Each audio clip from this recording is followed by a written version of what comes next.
కేంద్రంలో రాహుల్ గాంధీ గారు అదే విధంగా కాంగ్రెస్ పార్టీ చాలా డైలాగులు కొట్టింది. ఏమన్నారు వాళ్ళు? మేమందరినీ కూడగడతాం, మొత్తం దేశంలో ఉండే పార్టీలన్నింటినీ కూడగలుగుతాం, కూడగట్టి ఏదో అలయన్స్ పెడతాం, ఇండియా అలయన్స్ అని పేరు పెడతాం అని చెప్పి పెద్ద పెద్ద బిల్డప్ ఇచ్చి మమతా బెనర్జీ గారిని, నితీష్ కుమార్ గారిని, అదే విధంగా అరవింద్ కేజ్రీవాల్ అందరు మాతోనే ఉన్నారు, మీరు మాతో లేకపోతే బీజేపీతోనే ఉన్నట్టు లెక్క అని చెప్పి ఇష్టం వచ్చినట్టు మాట్లాడింది మొన్నటిదాకా. మరి అలా ఏం జరుగుతున్నది అంటే రాహుల్ గాంధీ గారు భారత్ జోడో యాత్ర అని బయలుదేరింది అక్కడ మణిపూర్లో. ఆయననేమో భారత్ జోడో అంటున్నారు, ఆయన పార్ట్నర్స్ అందరూ రాహుల్ కు చోడో అని చెప్పి వెళ్ళిపోయి వాళ్ళందరూ ఎవరి దుకాణం వాళ్ళు పెట్టుకుంటా ఉన్నారు. ఎందుకంటే వాళ్ళకి అర్థమైపోయింది కాంగ్రెస్ పార్టీతోని కాదు, బీజేపీని ఓడగొట్టాలి అంటే కాంగ్రెస్ కు ఆ సత్తా లేదు, కాంగ్రెస్ వల్ల కాదు. అందుకే ఇవాళ ఒక్కొక్కరుగా వెస్ట్ బెంగాల్లో మమతా బెనర్జీ గారు వెళ్ళిపోయినారు.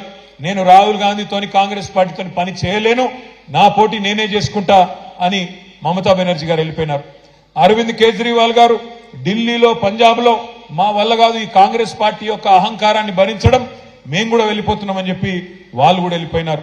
తర్వాత ఇప్పుడే చూస్తా ఉంటే ఇక్కడికి వచ్చేటప్పుడు బీహార్ లో నితీష్ కుమార్ గారు మా వల్ల కాదు కాంగ్రెస్ పార్టీని భరించడం, నేను కూడా వెళ్ళిపోతున్నా, బీజేపీని కొట్టాలంటే మళ్ళా వీళ్ళతోనైతే కాదు అని చెప్పి ఆయన కూడా వెళ్ళిపోతా ఉన్నాడు.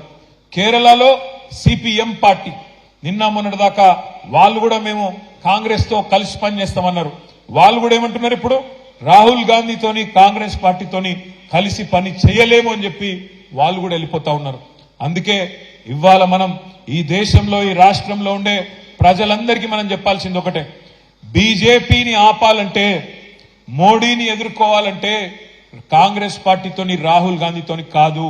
ఎవరి వల్ల అవుతుంది అంటే ప్రాంతీయంగా బలమైన నాయకులుగా ఉన్న ఒక కేసీఆర్ వల్ల, ఒక మమతా బెనర్జీ వల్ల, ఒక అరవింద్ కేజ్రీవాల్ వల్ల, ఒక పినరాయి విజయన్ లాంటి నాయకుడు ఎవరి రాష్ట్రాల్లో వాళ్ళు అక్కడ గెలుచుకోగలిగితే అట్లయితేనే బీజేపీ నిలువరించగలుగుతాం తప్ప, లేకపోతే మాత్రం కాంగ్రెస్ పార్టీని నమ్ముకొని ఇవాళ ఈ దేశంలో రాజకీయం చేయాలని ఎవరన్నా అనుకుంటే కుక్కతోక పట్టుకొని గోదావరి ఇదినట్టే అనే మాట కూడా ఈ సందర్భంగా నేను మీకు విజ్ఞప్తి చేస్తా ఉన్నా.